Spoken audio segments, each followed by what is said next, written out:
Hi friends, இன்றைக்கி எபிசோடில் நம்ம குமரனோட சீனையே முடிச்சிட்டாங்க. குமரன் வந்து கதாநாயகன் கதாபாத்திரத்தில் வின் பண்ணுறாரு. அந்த இடத்துல காவேரி ஃபேமிலியில் நடந்த நிகழ்ச்சியை தான் அவர் கண்டென்ட்டாக வச்சு நடத்துகிறாரு. ரொம்ப சூப்பராக நடிச்சிட்டாரு ஃபீலிங்கோட. அங்கே எல்லாருமே கை தட்டுறாங்க. குமரன் தான் முதல் இடத்துல வந்திருக்கிறாரு. அங்கே வந்து காவேரிக்கு நடந்ததை இவர் சொல்கிறாரு. காவேரியும் வருத்தப்படாதீங்க மாமா, எல்லாமே நல்லதாக நடக்கும்னு சொல்லிட்டு புரிஞ்சுக்கிறா.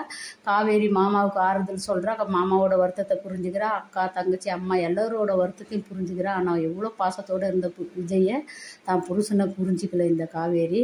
அந்த குடும்பமே சந்தோஷமாக தான் இருக்குது. அங்கே ஃபோட்டோலாம் எடுத்து முடிச்சுட்டு காரில் கிளம்புறாங்க. ஹோட்டலில் சாப்பிட போகிறாங்க. பாட்டி தான் கேட்குது ஹோட்டலில் சாப்பிட்லான்னு சொல்லிட்டு அங்கேயே ஒரு ஜோக்கு சொல்கிறா. ரொம்ப சந்தோஷமாக தான் இருக்கிறாங்க.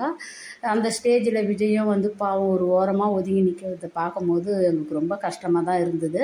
மறுபடியும் காரில் ஃபாலோ பண்ணிக்கிட்டு போகிறாரு. இவர் ஆட்டோவில் போகிறாரு. இவர் வசதிக்கு வேணாம் போடின்னு சொல்லி விட்டுட்டு போகலாம், ஆனால் தான் பொண்டாட்டியை விடக்கூடாதுன்னு அவ்வளோ உயிராக இருக்கிறாரு. அதை காவேரி புரிஞ்சிக்கல. ஃபாலோ பண்ணிக்கின்னு போயிட்டு, ஓ மகாராணி இந்த இடத்துல தான் இருக்கிறீங்களா, மகாராணி இருக்கிற இடத்த கண்டுபிடிச்சிட்டேன், இனி வச்சுக்கிறேன்னு சொல்லி மைண்ட் வாய்ஸில் பேசுகிறாரு. இனிமே தான் வந்து காவேரியை ஃபாலோ பண்ண போகிறாரு. அவங்க இருக்கிற புது வீட்டான நம்ம விஜயம் கொடுத்தனம் போயிட்டு காவேரியை மறுபடியும் லவ் ப்ரப்போசல் பண்ண போகிறாரு. நம்ம அடுத்தது எபிசோடை பார்த்து தெரிஞ்சுக்கலாம். Bye by.